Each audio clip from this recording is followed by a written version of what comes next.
और बात हरियाणा विधानसभा चुनाव की करेंगे। हरियाणा में विधानसभा चुनाव का बिगुल बज चुका है। प्रदेश की सभी 90 सीटों पर 1 अक्टूबर को वोटिंग होगी। राजनीतिक दल चुनावी तैयारियों में जुटे हैं। जननायक जनता पार्टी की ओर से भी लगातार चुनावी तैयारियां की जा रही हैं। पार्टी की ओर से मजबूती से चुनाव लड़ने का दावा किया जा रहा है। पूर्व उप मुख्यमंत्री दुष्यंत चौटाला ये दावा कर रहे हैं कि इस बार हरियाणा में सत्ता की चाबी जेजेपी के पास ही रहेगी। हालांकि जननायक जनता पार्टी में चुनाव के ऐलान के होने के बाद से बड़े पैमाने पर टूट की भी स्थिति नजर आई है और ऐसी स्थिति में पार्टी किस तरीके से आगे इस चुनाव में उतर रही है, क्या रणनीति रही है, ये तमाम बातें हैं। और इन सब पर बात करने के लिए आपको बता दें कि हमारे साथ इस वक्त जुड़ रहे हैं जननायक जनता पार्टी के प्रधान महासचिव दिग्विजय सिंह चौटाला जी। दिग्विजय चौटाला जी, बहुत स्वागत है आपका जी रली एनसीआर हरियाणा पर। जी शुक्रिया, धन्यवाद जी। दिग्विजय जी, आपके चेहरे पर जो खुशी और जो रौनक देख रहा हूं, इससे ये लग रहा है कि जो जेजेपी को लेकर बात हरियाणा की सियासत में हो रही है कि वो तो कमजोर पड़ गई है, टूट गई है, बिखर गई है, ऐसा है नहीं। लेकिन इस रौनक, इस चेहरे पर खुशी के पीछे की वजह क्या, तैयारी आपकी? लगातार संघर्ष के पथ पर चौधरी देवीलाल जी की फौज के तमाम सिपाही जो है वो लगे हुए हैं, लोगों के बीच में जा रहे हैं। बहुत अच्छा रिस्पांस जहां भी हम जा रहे हैं। अभी भी मैं फील्ड में ही हूं जब मैं आपसे बात कर रहा हूं और चारों तरफ बड़ा अच्छा माहौल है। और मैं ये बड़े दावे से कह सकता हूं और विश्वास से कह सकता हूं कि इस बार हम ज्यादा सीटें लेकर के हरियाणा में दुष्यंत जी जैसा कह रहे हैं कि सत्ता की चाबी से ही ताला खोलेंगे विधानसभा। एक ऐसी पार्टी जिसने बहुत कम समय में अपने आप को स्टैब्लिश किया, बहुत सारी और यहाँ पर रीजनल पार्टीज भी हैं, लेकिन वो खनक वो नहीं दिखा पाई हैं अभी तक जो आप लोगों ने कर दिखाया है। लेकिन इतने ही कम समय में बड़ी तेजी से जिस तरीके का बिखराव पार्टी ने देखा है, वहां से उठकर के 90 सीटों पर विधानसभा चुनाव लड़ने की तैयारी, मैं समझना चाहूंगा क्या स्ट्रेटजी आप लोग अपना रहे हैं, कैसे आप लोग प्रत्याशियों का चयन करने जा रहे हैं, कैसे आप जीत के दावे कर रहे हैं? हम निरंतर जो है लोगों के बीच में है, लोगों से राय मशवरा कर रहे हैं और जिताऊ कैंडिडेट्स का चयन बहुत जल्दी कर लिया जाएगा। और इसके साथ साथ कुछ ऐसे राजनीतिक दल जो हमारी विचारधारा से मेल खाते हैं, उनको साथ लाने का भी काम होगा। रही बात लोगों के छोड़ के जाने की, ये अमूमन चुनावों के इर्द गिर्द चलता रहता है। कुछ लोग आते हैं, कुछ चले जाते हैं, मगर काफिला रुकता नहीं। और उसी संघर्ष पथ पर आगे बढ़ेंगे, मजबूती से लड़ाई लड़ेंगे। जो लोग छोड़ करके गए उनका क्या हश्र हुआ और जो लोग वो हमारे साथ थे तब उनकी स्थिति क्या थी, ये किसी से छुपी हुई नहीं है। तो वो बैक बेंचर्स बन गए, यहाँ फ्रंट बेंचर्स थे। मगर ये लड़ाई चौधरी देवीलाल जी के विचारधारा और उनके दिखाए गए रास्ते की लड़ाई है। इसमें आना जाना लगा रहेगा, इससे कोई ज्यादा सा फर्क नहीं पड़ता। कुछ लोग ऐसे थे जो जा चुके थे, सिर्फ चुनाव का वेट कर रहे थे, इसलिए अब इस्तीफा दिया है। और वो सारी बातें हरियाणा की जनता जानती है। मगर हमने अपनी पार्टी को ऐसे हालातों में, जब शरद पवार जी जैसे लोगों की पार्टी टूट गई, सिंबल चले गए, शिवसेना जैसी पार्टियां टूट गई और उनके सिंबल छीन करके दूसरे लोग ले गए, दुष्यंत चौटाला की सूझबूझ, समझदारी और उनकी मैच्योरिटी है, उसका परिचय उनने दिया। अपनी पार्टी को मजबूत रखा, हरियाणा प्रदेश की जनता का काम किया, 75% आरक्षण लागू किया, महिला क्रांति को हरियाणा में जन्म दिया, 50% आरक्षण उनके लिए। आज पंचायतों में सरपंच हो, जिला परिषद की मेंबर हो, हमें खुशी होती है जब गांव में जाते हैं और महिला सरपंच मिलती है, महिला जिला परिषद की मेंबर मिलती है, ब्लॉक की मेंबर मिलती है। तो ऐसे बहुत से काम किया। 8% बैकवर्ड समाज को देने की बात हो, किसान के खाते में हरियाणा पहला प्रदेश बना जिसमें सीधा पैसा देने का काम दुष्यंत जी ने किया। तो लोग तो दुष्यंत जी पर अनर्गल बहुत सारी बातें लगाते थे, एक को भी प्रूव नहीं कर पाए। लोग कहते थे रजिस्ट्री में घोटाला हुआ, जो चिल्ला चिल्ला कर कहते थे उनके मुंह पर ताला क्यों लग गया? दुष्यंत को सिर्फ सत्ता से दूर करना है उनका एक मकसद था। लोग कहते थे कि धान घोटाला हुआ, उसके बारे में कोई आज तक कोई सबूत नहीं ला पाया। लोग कहते थे शराब घोटाला हुआ, कोई सबूत नहीं ला पाया। मैं पूछता हूं कांग्रेस के लोगों से, अरे कोई सबूत तो दो। अगर तुम्हारे पास दुष्यंत के खिलाफ, किसी के खिलाफ हमारे कोई सबूत है तो बताइए। मगर अब उनके पास जो है ना, सिर्फ उनका मकसद यही था कि दुष्यंत उप मुख्यमंत्री की कुर्सी से हट जाए। मगर उप मुख्यमंत्री की कुर्सी दुष्यंत चौटाला का मकसद नहीं। दुष्यंत चौटाला ने चौधरी देवीलाल के घर में जन्म लिया, ये सबसे बड़ी उपाधि है हमारे लिए। इसलिए हम तो संघर्ष करेंगे, लोगों के लिए, हित के लिए काम करेंगे और विजन डॉक्यूमेंट दुष्यंत चौटाला जी जल्दी लेकर के जनता के बीच में आएंगे, जिस पर हरियाणा की जनता मोहर लगाने का काम। दिग्विजय जी, जिन उपलब्धियों का जिक्र आप कर रहे हैं, जाहिर सी बात है चूंकि आप सरकार में साझेदार रहे हैं, ठीक है कुछ महीनों का फासला रहा जब अलग हो गए, लेकिन उन उपलब्धियों को आप विधानसभा क्षेत्रों में वोट के तौर पर कन्वर्ट कर पाएंगे? क्योंकि ये माना यही जाता है कि बीजेपी के साथ आप साथ आए थे, तो कहीं ऐसा ना हो कि बीजेपी आपके वाले काम का भी वैल्यू लेके चले जाए वोट कल्टीवेशन में। ऐसा है तो बीजेपी भी लेगी। जो काम हमने किए हैं उन बातों की चर्चा हम लोगों के बीच में जाकर करेंगे। मगर सत्यता यही है कि वो महकमे दुष्यंत चौटाला के पास थे, उन कानूनों को बढ़ाने का काम दुष्यंत जी ने किया। तो दुष्यंत जी ने जो काम किए वो किसी से छुप नहीं सकते। और मैं मानता हूं कि जनता अपना आशीर्वाद दुष्यंत चौटाला को देगी। वो नौजवान नेता हैं, ऊर्जावान है, उनमें एक हौसला है और हरियाणा प्रदेश ऐसे ही नेता को आगे। तो दिग्विजय, अब महत्वपूर्ण ये भी हो जाता है कि आपने संकेत तो दिए हैं कि देखते हैं हमारी पार्टी के नीति के हिसाब से, सोच के हिसाब से कौन लोग हैं साथ हो सकते हैं। कुछ नाम भी बताएंगे किन लोगों से बातचीत हो रही है या किन में आपको लगता है कि आपकी सेंटिमेंट के हिसाब से मैच हो, मतलब साथ जाने का एक संभावना दिखती है? राजनीति में टाइमिंग बहुत जरूरी होती है और समय से पहले कुछ बातें नहीं कही जानी चाहिए। तो मैं ये समझता हूं कि अभी थोड़ा सा इंतजार कीजिए, सब चीजें आपके सामने।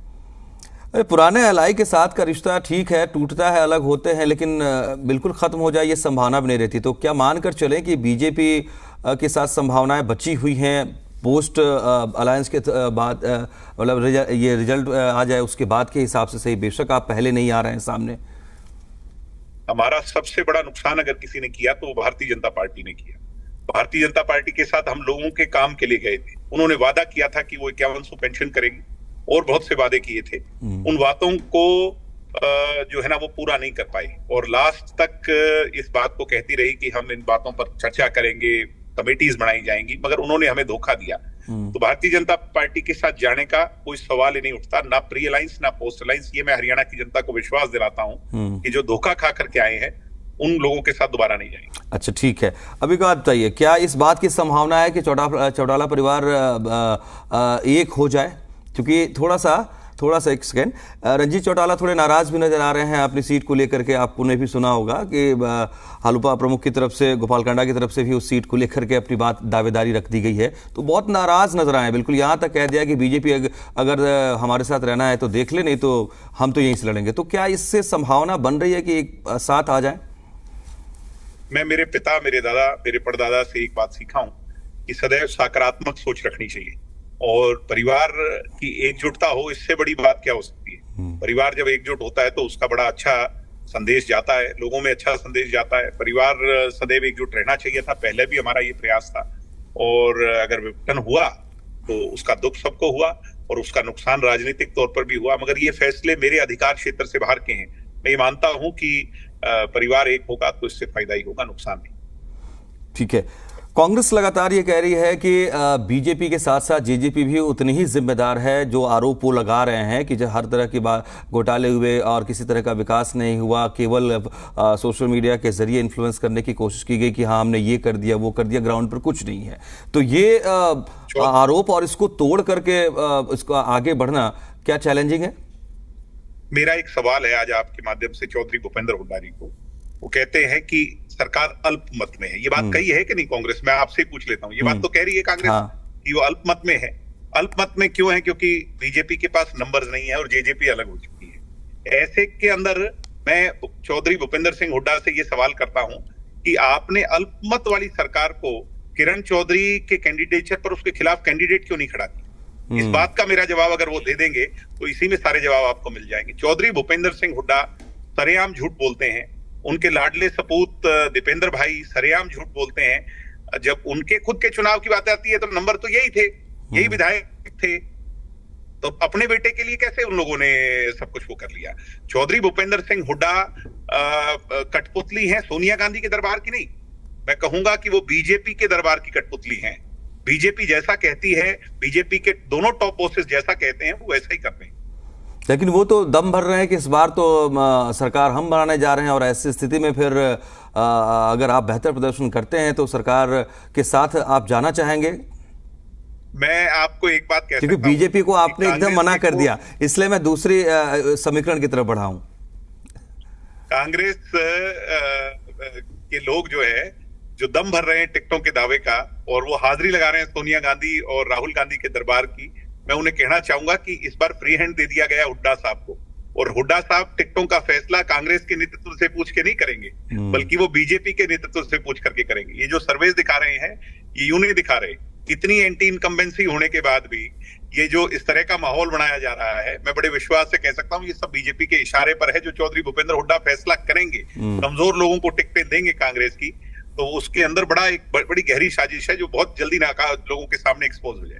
मतलब आप ये कह रहे हैं कि हुड्डा साहब को फ्री हैंड मिला है, लेकिन वही कुछ ऐसी चीजें साजिश कर रहे हैं अपनी पार्टी के अंदर ही, किसी से छुपा ही नहीं है। ये बात तो आप शैलजा जी क्यों नुकसान पहुंचाना चाहेंगे? अगर फ्री हैंड मिला है तो अपने आप को और स्ट्रांग करना चाहेंगे, बेहतर परफॉर्म करके। भारतीय जनता पार्टी क्यों चाहेगी कि हरियाणा उनके हाथ से फिसल जाए? उसके लिए अगर हुड्डा जी जैसे व्यक्ति जिन पर अनेकों केसेस चल रहे हैं, वो केसेस के डर से ही तो कैंडिडेट नहीं उतारा गया, नहीं तो विनेश फोगाट को कैंडिडेट बनाने में क्या दिक्कत थी? किसी कलाकार को, किसी हरियाणा के स्टार को बनाने में क्या दिक्कत थी? ठीक है, अब महत्वपूर्ण अब ये है कि अब मैं आपसे ही एक सवाल कर लेता हूं। आप मुझे ये बता दीजिए, जब विनेश फोगाट को विधानसभा का टिकट देने को कांग्रेस तैयार है, अरे विधानसभा से बड़ा पद तो राज्यसभा का था। बिल्कुल, मुझे याद है आप लोगों ने इस बात, दुष्यंत जी ने बिल्कुल कहा भी था कि हमारे पास जितने भी बच रहे हैं विधायक, हम साथ आएंगे। मैं सिर्फ इतना ही पूछना चाह रहा हूं कि विधानसभा तो एक बहुत छोटा पद है, राज्यसभा और अपर हाउस पार्लियामेंट का, देश के सबसे बड़े मंदिर के अंदर अपर हाउस का सदस्य बनाने जा रहे थे हम लोग, तो ये पीछे क्यों हट गए दोनों बाप बेटा? क्या आपको लगता है कि राज्यसभा चुनाव वाला जो घटनाक्रम है ये विधानसभा चुनाव में टिकेगा? इनको ऊपर से आदेश था कि इस चुनाव के अंदर आप कोई प्रत्याशी नहीं उतारेंगे, अपितु आपके अगर उतारेंगे तो आपके खिलाफ कार्रवाई। ठीक, अच्छा ठीक है, चलिए चूंकि अब ये राज्यसभा का प्रकरण तो खैर अब निकल चुका है, अब इस पर सवाल भी क्या ही रखूं मैं ये समझना। हमारे 3-4 विधायक तो ये चुरा करके ले गए, उसके बाद तो नंबर इनके पूरे हो जाने चाहिए थे। नहीं, उसके बाद भी आप लोगों ने कहा था कि हमारे पास जो भी बच जाएंगे हम फिर भी आकर के समर्थन देंगे, अगर मुझे याद है, अगर राज्यसभा के लिए आप विनेश को आगे बढ़ाते हैं तो। ठीक है, अब आप बताइए कि मुझे दिग्विजय जी आप बताइए कि अब आप लोगों में से दुष्यंत जी ही चुनाव में उतर रहे हैं या और लोग भी उतरेंगे? इस बार कुछ नया दिखेगा? नहीं, मैं डबल किया गया लड़ने जा रहा हूं। दुष्यंत जी उचाना से चुनाव लड़ रहे हैं, हाँ। राजदीप फोगाट जी दादरी से चुनाव लड़ रहे हैं, अमरजीत ढांडा जी जुलाना से चुनाव लड़ रहे हैं। 4 टिकटें घोषित की हैं डॉक्टर साहब ने, डॉक्टर अजय सिंह चौटाला जी ने, और इसके अलहदा जो टिकट्स हैं वो बहुत जल्द घोषित हो जाएंगी, क्योंकि कोई अलायंस का भी समीकरण होता है, कुछ और चीजें होती हैं, सब चीजों पर चर्चा होगी। अच्छा, खुद अजय जी को लेकर के, चौटाला साहब को लेकर के कोई अभी बात बन रही है? क्योंकि थोड़ी बात आई थी कुछ समय पहले, मुझे लगता है। हाँ, कानूनी पाबंदी है। अच्छा। वो अभी 6 महीने तक और चुनाव नहीं लड़ सकते, इसीलिए मैं उनकी खुद की जो सीट है दवाड़ी, जहां से वो सबसे पहले सांसद विधायक बने थे, फिर उनके जेल जाने के बाद मेरी माताजी विधायक बनी थी, मैं स्वयं दवाड़ी से चुनाव लड़ा।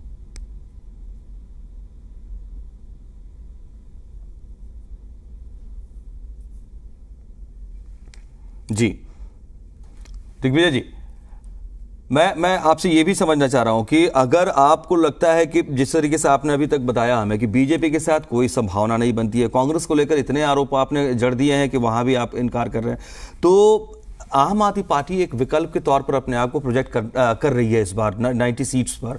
क्या आपको लगता है कि चूंकि आप पुराने हैं, मैं आपको फिर भी बड़ा कर देता हूं, आप हैं वहां के क्षेत्रीय पार्टी के तौर पर, परफॉर्म किया आपने, क्या आप इस नई पार्टी को ज्वाइन करने में कोई दिक्कत है, या उन्हें अगर आपसे सपोर्ट मिल जाए इस आधार पर कोई संभावना बन जाए तो? नहीं, राजनीति में हर चीज संभव है।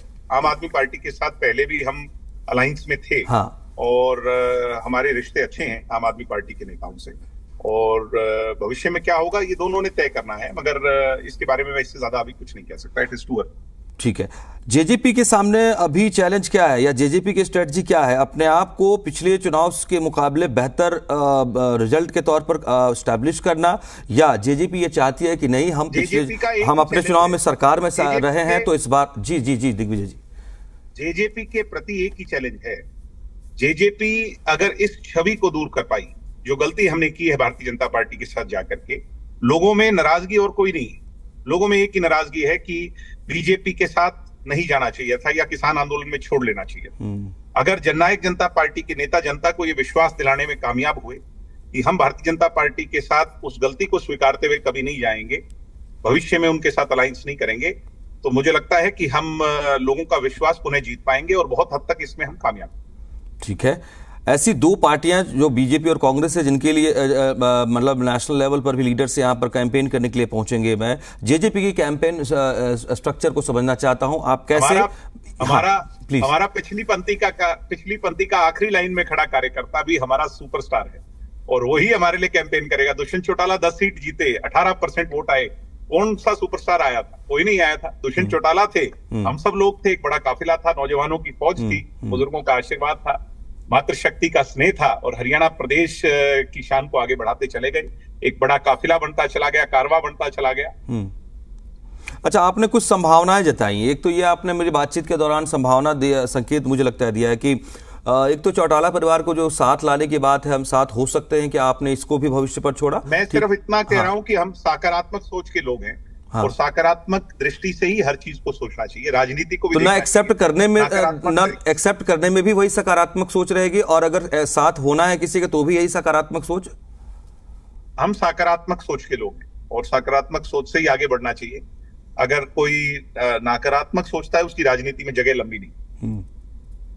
एक ऐसी स्थिति बने जहां जेजेपी, आप जो कह रहे हैं कि हम ही किंगपिन इस बार हम ही रहेंगे, सर किंग मेकर में हम भूमिका में रहेंगे, एक ऐसी स्थिति बनी जहां आप बीजेपी और कांग्रेस को कह रहे हैं कि हमें मंजूर नहीं है, तो क्या उस स्तर पर आपको लगता है कि सब लोगों को साथ आ जाना चाहिए और इसके लिए आप पूरी तरह से तैयार हैं? आईएनएलडी, जेजेपी, आम आदमी पार्टी, बीएसपी भी साझेदार है, खैर अब तो आईएनएलडी के साथ, ऐसी स्थिति की बात कर रहा हूं मैं। ये थोड़ा हाइपोथेटिकल है लेकिन इस पर आप क्या लीड लेंगे? अब जनता क्या चाहती है तो जनता की भावनाएं राजनेताओं को समझ जानी चाहिए। जनता क्या चाहती है, जनता जो चाहेगी वो फैसला होगा, पहले भी हुआ और भविष्य में भी हो। दिग्विजय जी, क्या इश्यूज लेकर आप चल रहे हैं? आपको क्या लगता है ये जो बातें आ रही हैं कि काम नहीं हुए, विकास नहीं हुए और सिर्फ यही सब बातें रहेंगी इश्यूज के तौर पर, आप लोग किन बड़े इश्यूज को लेकर के जनता के बीच जा रहे हैं? बेरोजगारी का, उसको लेकर के हमने क्रांतिकारी कदम 75% आरक्षण को लागू करवाया था, वो कोर्ट के अंदर पेंडिंग है, उसकी लड़ाई लड़ेंगे और बहुत से मुद्दे हैं। हम अपना जल्दी विजन आप लोगों के सामने रखेंगे और फिर आपसे दोबारा बात करेंगे। ठीक है दिग्विजय जी, बहुत बहुत शुक्रिया आपका हमारे साथ जुड़ने के लिए, अपनी बात रखने के लिए, बहुत महत्वपूर्ण है।